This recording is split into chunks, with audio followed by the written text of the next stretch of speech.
Ancient mother, I hear you calling. Ancient mother, I hear your song. Ancient mother, I hear your laughter. Ancient mother, I sing along. Ancient mother, I hear you calling. Ancient mother, I hear your song.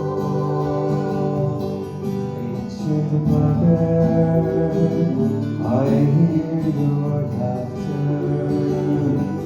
Ancient mother, I sing along. Happy Mother's Day to all the mothers, regardless of your gender. Certainly embrace them all at some point. Ancient mother, I hear you calling. Ancient mother, I hear your song. Ancient mother, I hear your laughter. Ancient mother,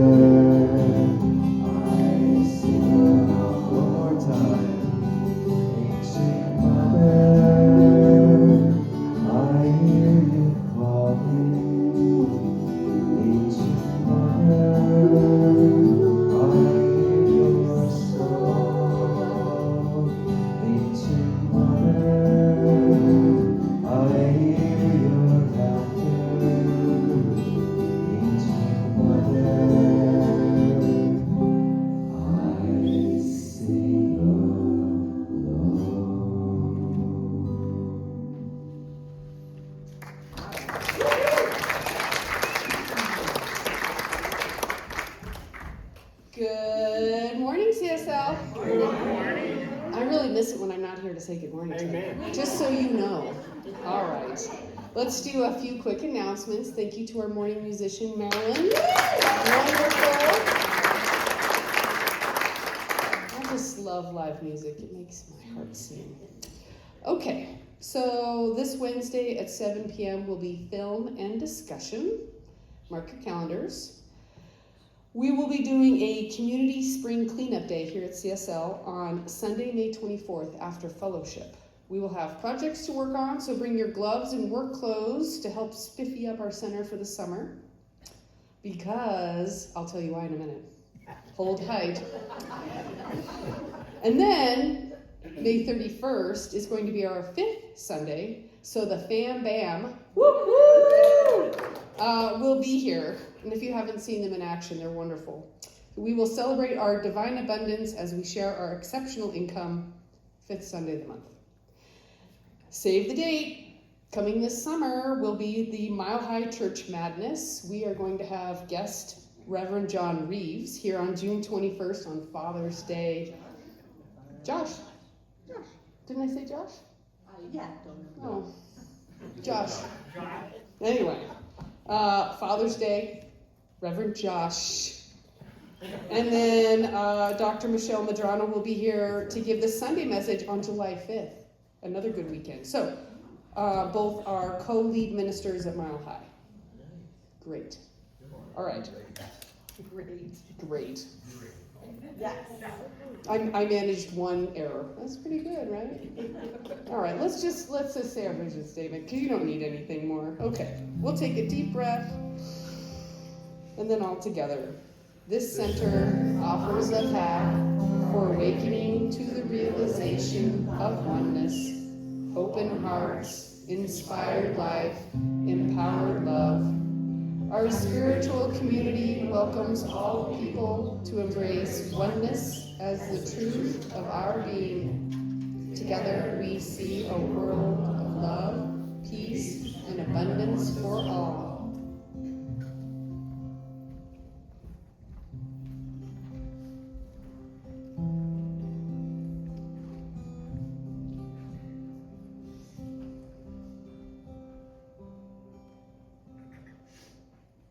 Surely the presence of God is in this place. I can feel the mighty power and the grace. I can hear the brush of angel wings. I see glory on each face. Surely the presence of God is in this place.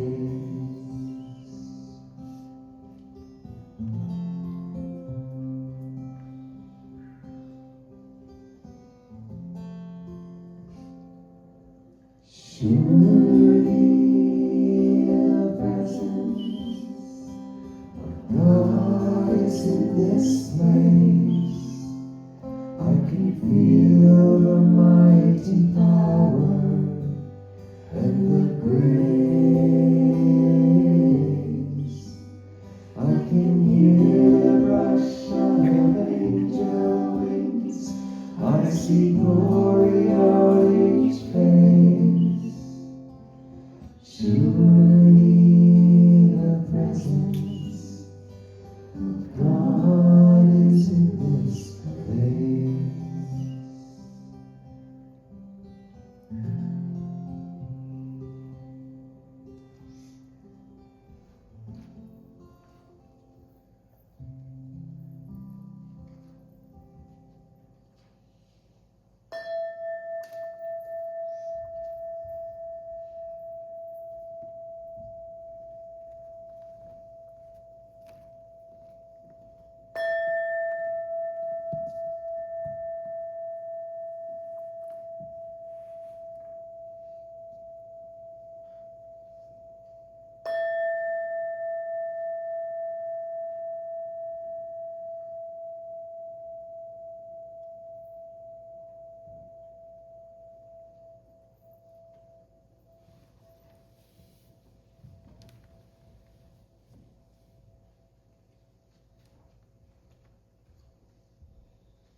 Let us each bring ourselves into this present moment. As I bring myself into this present moment, knowing that this present moment is all there is. And in this moment, I recognize the one source of all life, of all love, of all creation. This divine source, this divine presence is all good, creative, wisdom, perfect in every way. It is the one presence that permeates all of creation. And we are all a part of this divine presence as it lives in and through and as each of us, as each diverse individual. We are connected, a part of the all good, in peace, in joy, in beauty, in wisdom. We are a part of its fullness. And I affirm that as we open our hearts, the essence of this divine presence flows as us.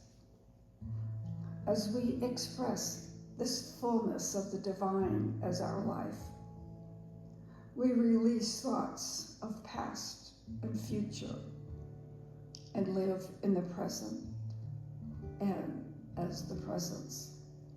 We are love personified in all of our activities, in all of our interactions, our relationships, our business, our health. All that is, we are. And we are fully supported by this presence as our lives unfold with ease, grace, joy, and love.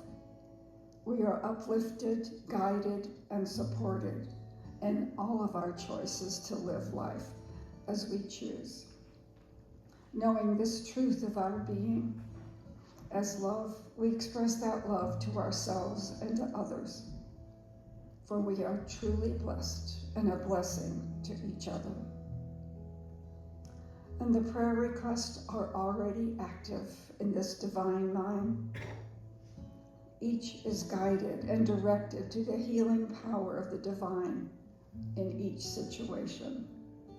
The fullness of life is in the midst of each request, unfolding in love, peace, harmony, health, abundance, and right outcomes.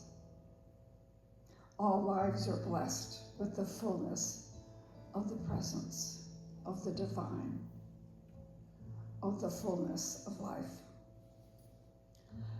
And today I know this service is a divine happening, and I bless all the participants as they create an opportunity for each of us to have an enriched experience of the divine. We are all blessed and united in love. And I especially bless the volunteers, the music, the staff, and all who are active right here, right now, helping each of us unfold to our highest yet to be. So I give thanks for this awareness. I give thanks for the fullness of the presence that is expressing for each of us and that is operating in perfect harmony with our lives and our lives, as our lives. So I release this word in confidence and joy, knowing it is already so in the mind of spirit, the mind of presence, as we join together and declare, and so it is.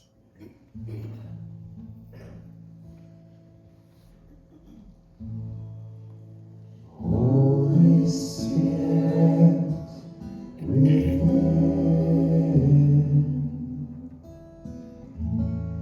help me to bloom into all that I am.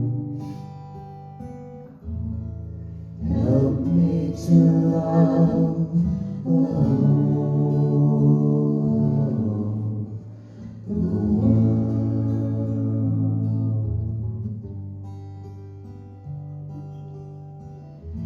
I ask for beauty in myself. I ask for beauty in the world. I ask for beauty in all of humanity.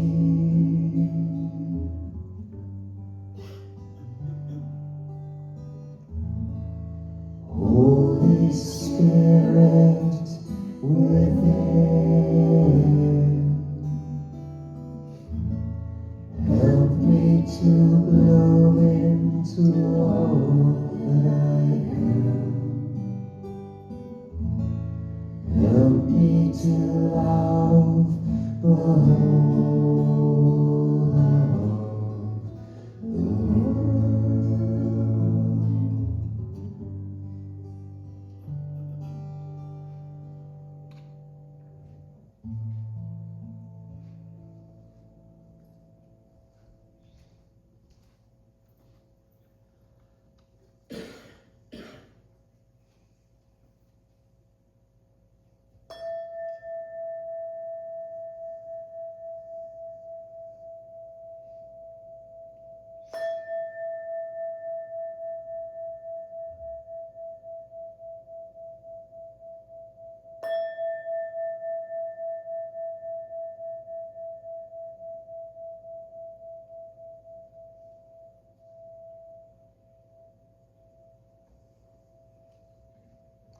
Good morning. Good morning. I'd like to call your attention to the prayer chest just down the stairs and right next to the wall to the left. A little beautiful red box with the flowers all carved. If there's something heavy on your heart, heavy on your mind, please leave your worries here today. Put your concerns, your desires in the prayer chest, and the practitioners will do affirmative prayer on your behalf this week. From Harold Becker. Our core essence is a divine spark of universal love that illumines our consciousness. And from Mira Alfasa, it is the divine presence that gives value to life. This presence is the source of all peace, all joy, all security. Find this presence in yourself, and all your difficulties will disappear.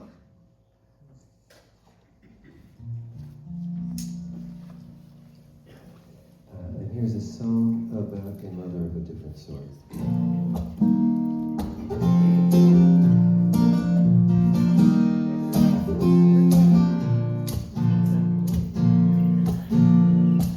Mother Earth lives on the ocean.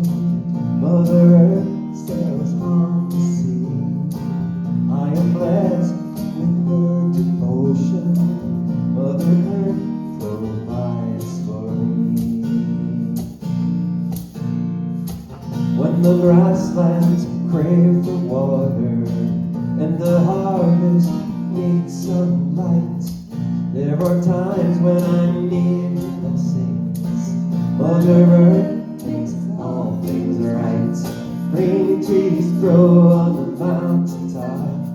Birds start singing when the morning calls. Don't treat her carelessly.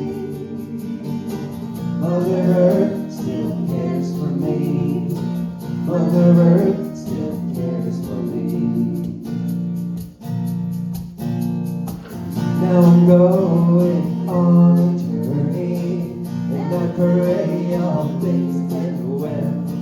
Mother Earth looks after me, and I will follow faithfully. Green trees grow on the mountaintop. Birds start singing when the morning calls. Don't treat her carelessly. Mother Earth still cares for me. Mother Earth still cares for me. Mother Earth lives on the ocean. Mother Earth sails on the sea. I am blessed with her devotion. Mother Earth still cares for me. Mother Earth still cares for me. Mother Earth still cares for me. Mother Earth still cares for me.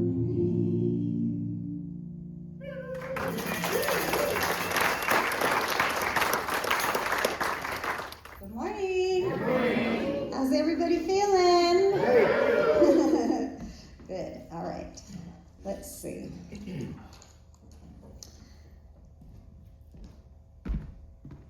my notes. Okay. So I have a video for you today. First, let's look at our 2026 theme. The whole theme this whole year is, tell me, revelation. That's right, and a revealing of love this whole year. And the focus for May is presence. Presence. And today we kind of got a double dipping going on because we are celebrating Mother's Day. Happy Mother's Day to all y'all. Oh, see, that's Michael Mandrell. All y'all, right? Let's see.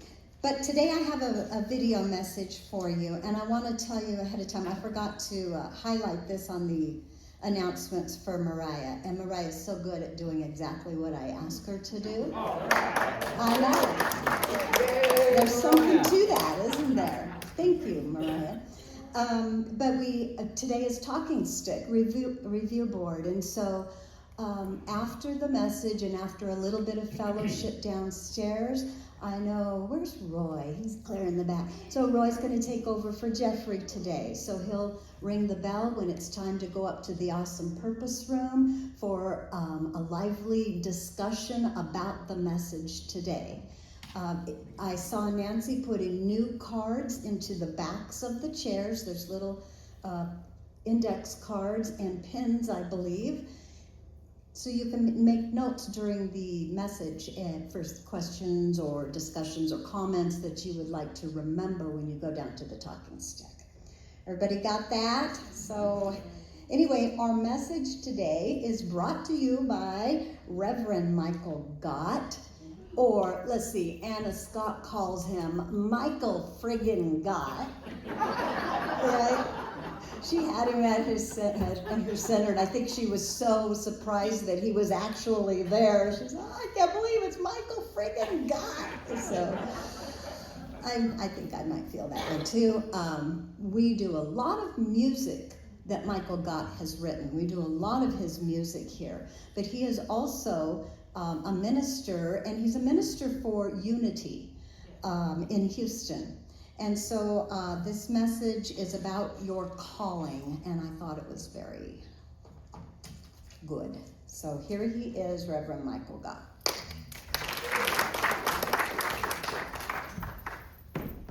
Yeah, I'm talking about everyone has a calling. That's a big word, right? You know, ministers and priests, we get called to the ministry. And so you might want to be, I don't know if I want a calling or not. That doesn't sound like anything I want to do. But truly, we all have a calling.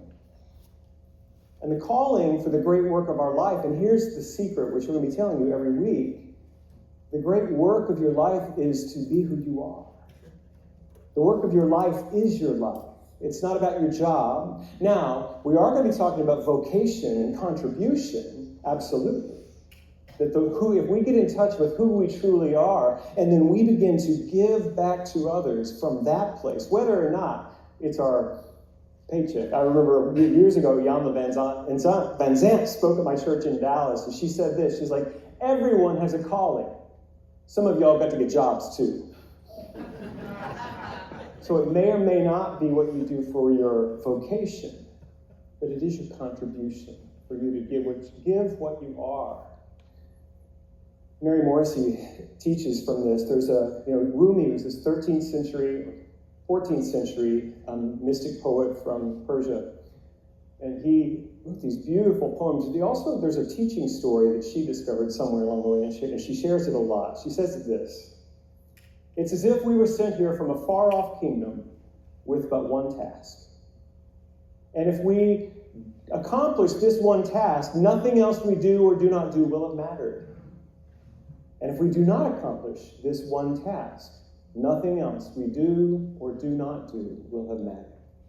This task is the discovery and delivery of the authentic self.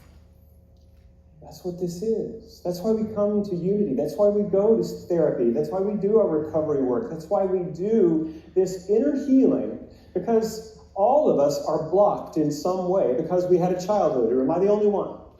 You gotta have a family. Somebody else have a family. Family systems and the culture that tells us stories about who we are and who we're not. And spiritually, we're here to discover a deeper truth of who we are. So it's one task, but it's really two. We discover it, and then we deliver it. We be it. We step into who we most authentically are. And the truth is, we're never going to finish the work of uncovering that authentic essence of who we are. It's lifelong. Sometimes that irritates me. Anybody else? Just like to get that thing figured out, just check it off. But it appears that the work continues.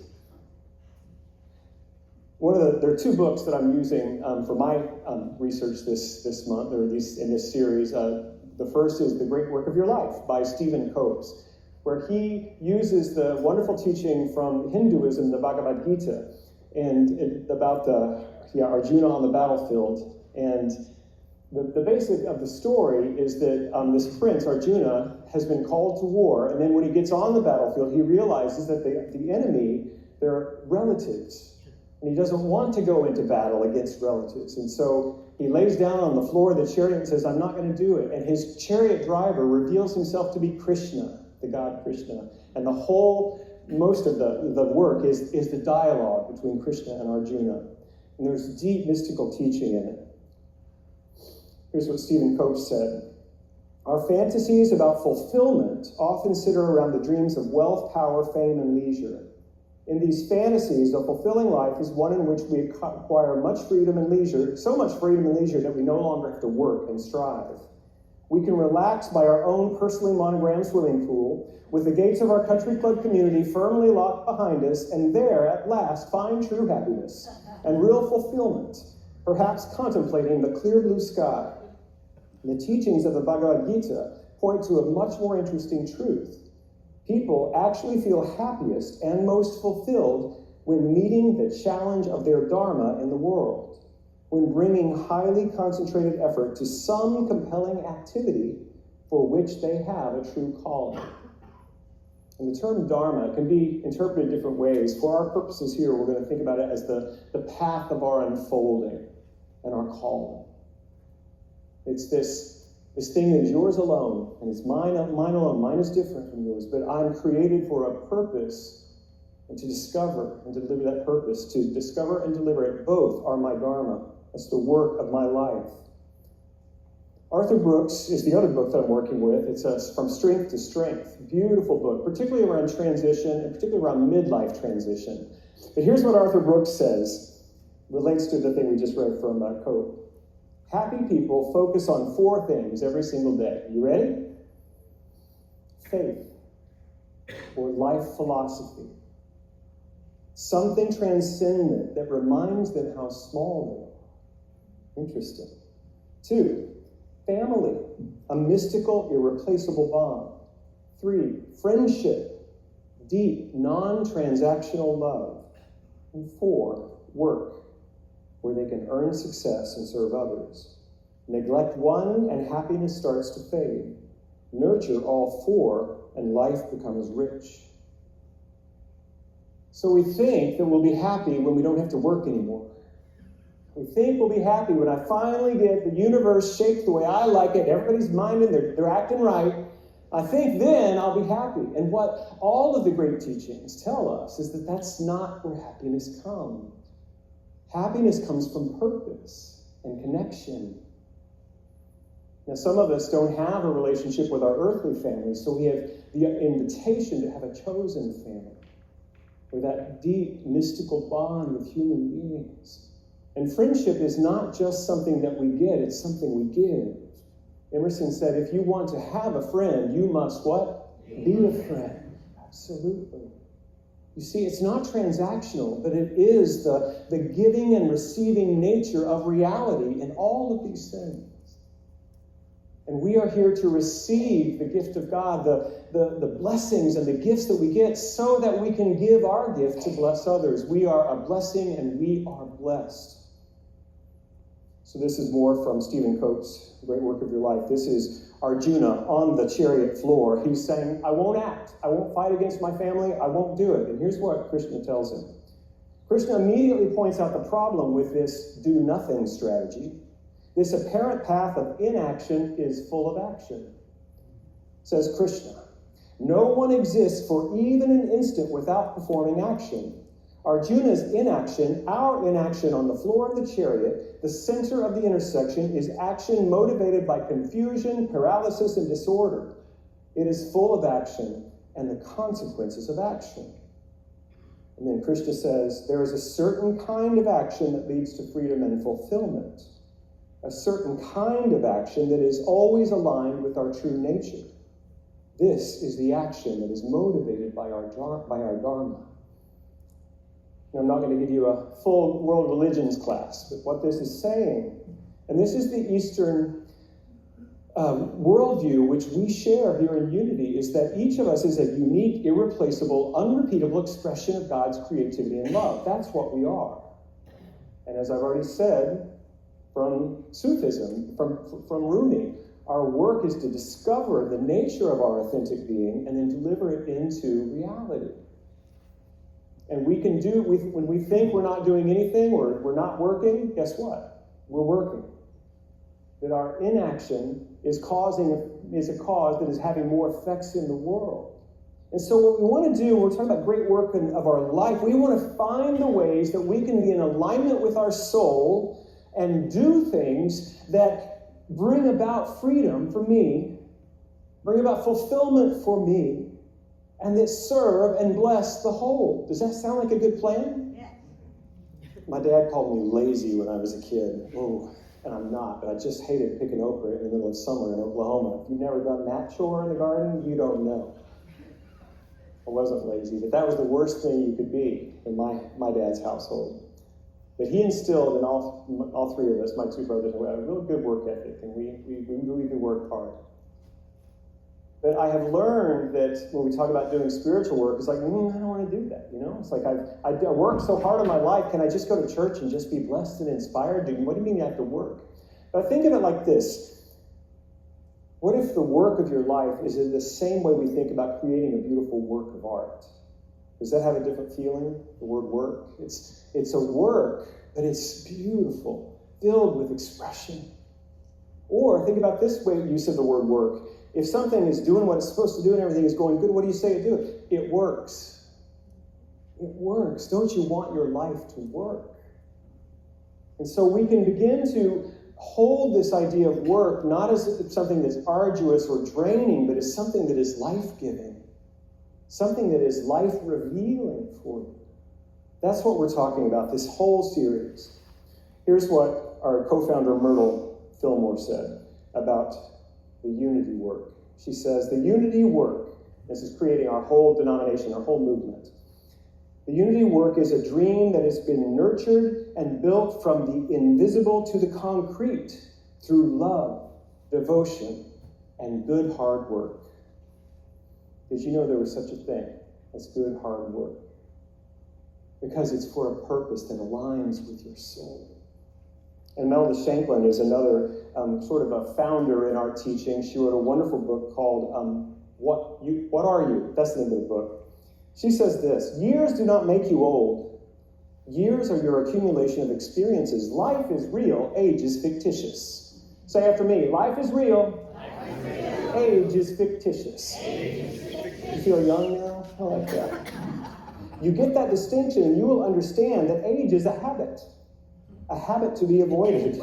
She says, you now should be a more capable man or woman than you were 20 years ago. If you say that because of the years you cannot do the work you once did, I answer your charge against yourself by saying that life does not expect you to do the work you once did. There is a better work for you now. The only person who continues to do the work he once did is the imbecile, who makes no progress in mind and body. Life demands growth, change, progress of you. Amen. That's what we're talking about. Get a hold of the truth that you're always here to deliver your great work into the world, and it's always going to be better than it ever was. And I see quite a few young people in our congregation this morning. I love that we are seeing more and more young adults coming to this teaching, because when you all are ready to create the life that's fully ahead of you, these teachings are a beautiful foundation. I got here when I was 28, not to this church, but to this teaching. This teaching transformed my finances. It transformed my relationships. I'm telling you, when you're looking to build your life as a young adult, this teaching is powerful for creating what it is that you see in your dreams into your reality. But some of us are a little beyond those young adult years, aren't we? And many people in this community have shared with me that once they've retired, they don't feel like they have that same sense of purpose. And what I tell you is what Imelda said. You're not a dum-dum. Don't be that way. You must be finding a new work that is yours now, that is full of life. What does she say? Life demands growth and change and progress of you. God wants to do something new through you that you haven't yet done. God wants to reveal itself in new and beautiful ways. But it's not just going to be sitting on your recliner watching the NBA playoffs. Is that just me? It's got to be more than that. There has to be some activity here that is aligned with who you are. I have a lot of quotes today. I'm not sure why. The Gospel of Thomas. This is one of the Gnostic Gospels that was not included in the canon in Christianity, but it's beautiful spiritual work if you ever get a chance to read those. It says this: if you bring forth what is within you, what you bring forth will save you. If you do not bring forth what is within you, what you do not bring forth will destroy you. Where do you think addiction comes from? There's a genetic component, there's family history there. I speak from personal experience. It's when I have not had access to my authentic soul and self. I didn't have the tools to hold the pain of my childhood, and so I found a way to distract myself from the pain, which became a crippling addiction. What I could not bring forth within me was set to destroy me. And once I began to tell the truth, step one, once I began to tell the truth of my experience and find a spiritual solution, I was able to bring forth what was within me that saved me. Do you hear this? We're not asking a distant God somewhere up in heaven to come down and pull us out of our life and transform it and make it all better for us, put us in that pool with our monogram on it. What we're seeking to do is reveal that God is already here in a unique way that can come no other way in all time, of all history of humanity. It can only come through you, your dharma, your path of revealing the life of God. And if you can bring it forth, but I want you to find what is truly yours. And there may be pain. There may be pain that you have not processed from long ago. But you are strong. You can create a sturdy container to hold that pain and transform it into the light being that you are. That's what this great work of your life is.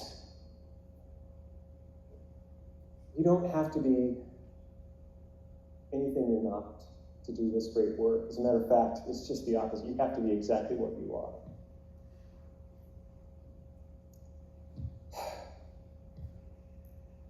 I'm still doing this work. Authenticity is one of my greatest values, but I'm still finding new levels of truth that needs to be told, of false beliefs that must be faced and released. I learned this in the recovery world, that we discover, uncover, and discard. We discover we have a pattern of behavior or thinking that is debilitating us in some way, or it's keeping us from our joy, from our true expression. We discover something is going on, and we uncover that. Often this means going back into our family system and seeing where this false belief got installed in us. And then what do? We discard it. That was never me. That was never you. It's just a system of thinking that we grew up in, and it may feel real because, I have a very strong self-critic, inner critic, and I've been working on this with my therapist recently. And he had me do a really horrible exercise where I had to speak the words that I hear in my brain out loud in front of him. It was not good. I thought, I shouldn't still be thinking this stuff. I've been a minister for 17 years. I've been in this teaching for 35. I've been in therapy for 40. In recovery for a long time, but it's still there. And so then he had me speak like a superior, like judging others' voice, and I was like, dude, it's awful. And he said, so notice which one of those voices feels more comfortable and familiar. Well, it was the critical voice. I know that voice like the back of my head. But it's not me. It's not the true me. It's something that I took on from my family system. And what that voice tries to do is to keep me safe by keeping me small. I don't want to be small. I want to be big for God. I want to be free. Don't you? Don't you? Don't you want to be free? But I want to be real. I want to be the light that can only come through Michael God. And I want you to be the light that can only come through you. if you're willing to go on this journey with me. Last thing I want to say. Go ahead, Gary. It's not safe to try out being authentic in all places. Have you noticed? This is my deepest desire for this community, Unity of Houston, that we create like a living laboratory of people discovering their truth. And my friend Kathy Hearn always says, spiritual community is where we grow up all over each other. We make mistakes. We're human. And it's real easy to go into judgment and condemnation of people in church. It's real easy to go into judgment and condemnation of your leaders here in this church. I know. I've done it. What I'm asking us to do is if we can continue to hold this space as a safe space for people to show up and open the kimono. Not that way. Spiritually speaking. To become vulnerable and available. And to begin to try on this authentic being that you know you are. Nobody needs to be you but you. And nobody needs to do it the way that you think they ought to do it. But here's the thing. When we're living that authentic life, it doesn't offend. It's not against anyone. It's actually an invitation. You're amazing. If nobody has told you that, I'm telling you that. You are freaking amazing. We need you. We need everybody to begin to deliver that authentic self. And if no one has told you today that they love you, I love you. Thank you.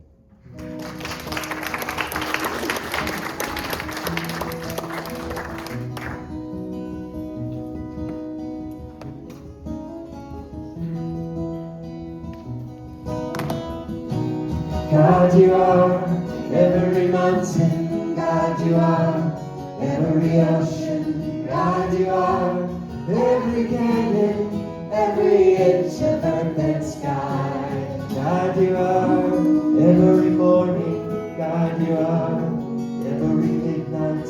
God, you are every moment, every second of my life. Everything I see, everything I do, everything I am is you. Everything above, everything below, everything I know is you.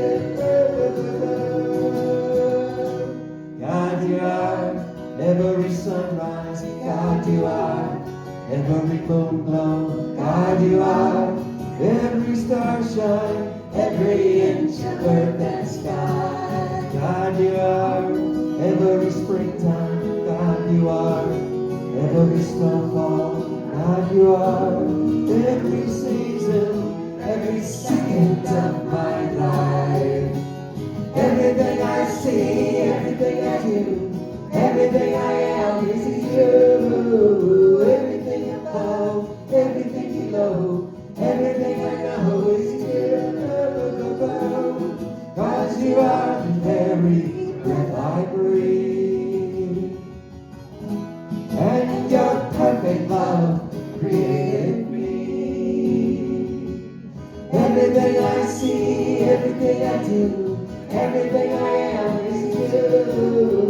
Everything above, everything below, everything I know is you. Everything I say, everything I do, everything I am is you. Everything above, everything below, everything I know is you. Everything I say, everything I do, everything I am is you. Everything above, everything below, everything I know is you.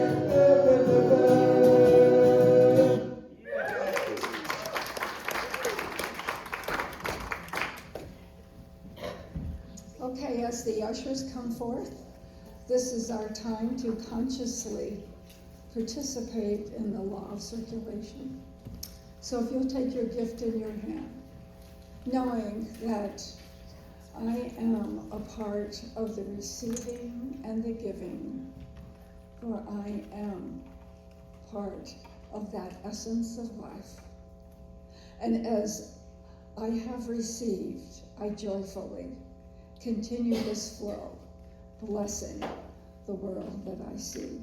And our affirmation, I bless my good and cause it to multiply in my experience. Returning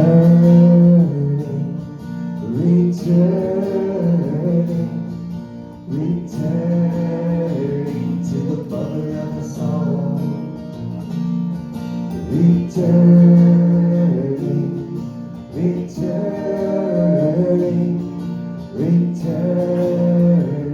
the mother of us all. Returning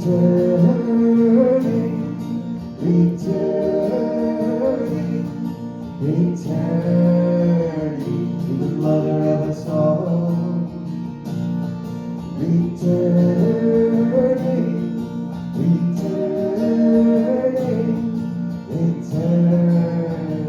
to the mother of us all.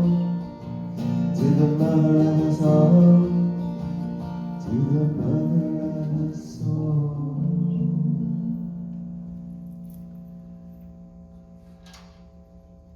And this expression of the abundance of our lives goes forth, multiplying and renewing, regenerating, invigorating the world that we wish to see. And so it is. So it is.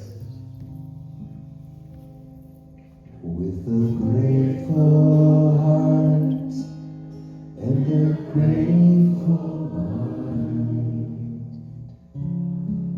I offer this sacred prayer. Thank you.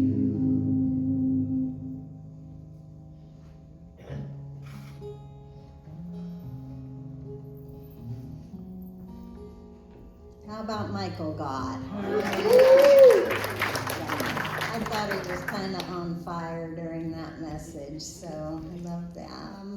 Here's what I wanted you to know. On Sunday, May 31st, which is also Prosperity Sunday, after fellowship, join us for a roundabout walk for peace. So we'll be walking together to hold a mindful intent for peace, to join our hearts and minds together to change the world. How does that sound? The Walk for Peace is being created by the Spirit in Action team. And we're gonna, I'll have a flyer with more details available next Sunday for that. So our little Sharon's not here today, is she? So that was her Vision. creation, yes, her vision. And so we're going to, I believe it will be just next door in the park, but I'll have, and it will be, anybody can attend and do the walk. So that's coming up. I want you to check out our summer outdoor concert musicians and dates that are on the bulletin board above the name tags out there. And we also have a sign-up sheet for those who would like to make and bring some homemade ice cream to share. We appreciate your love and your ice cream. So come for a date night in this summer with your CSL friends. We'll all be here to enjoy live music and homemade ice cream in the summertime underneath our tree in the summer. It's just a beautiful, beautiful event. So be sure to save the dates. Go check out the dates down there. Also, I want to remind you about prayer requests. We have our licensed practitioner, Lou Kunzelman, here. She will take your prayer requests home, and on her own spiritual time, she will pray on your behalf for the good that you desire for yourself or for someone else. So please fill out a prayer request form. The prayer box is down the stairs and just to the left there. And show some love for Lou. Thank you so much. We have a couple of practitioners in the room as well. Charlene Lawrence is back here. She's back from a long time ago. And Charlene Lawrence is a practitioner as well. And so she's here to stay. And we will be giving her some jobs because we're so gracious to have you back. Thank you. Thank you. And your friend is also a practitioner that has come today. So thank you, Russ. Thank you for being here. Yeah. Yeah, we can clap. All right. I want to have a special recognition today for all the mothers in our lives, whether it's our own mother, we're a mother, we have daughters that are mothers, all of that, and even just the whole feminine energy, the mother energy is what we kind of sang about and talked about today. So in honor of that mother presence, we honor the feminine energy and offer all of the women here today our love and our gratitude. Let's hear it for all the women.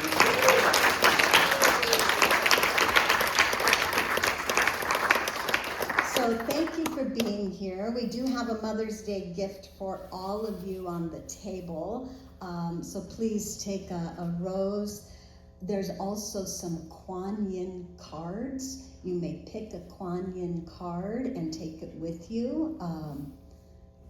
I think it's best if you just blindly pick a card and see what you get.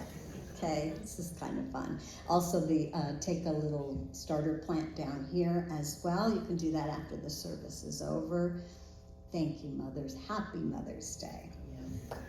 Yeah.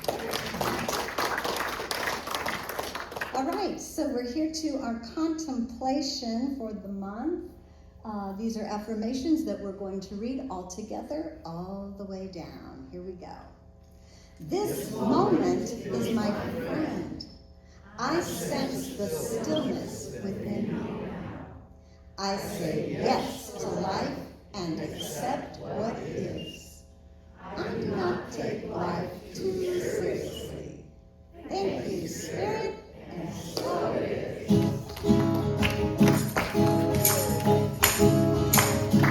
I release and I let go.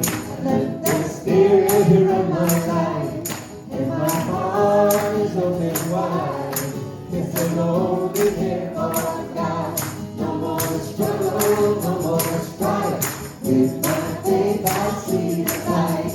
I am free in the Spirit. It's an open air for God. I release and I let go. I let the Spirit run my life, and my heart is open wide. It's a moment here for God. No more struggle, no more strife. With my faith I see the light. I am free in the Spirit. It's a moment here for God.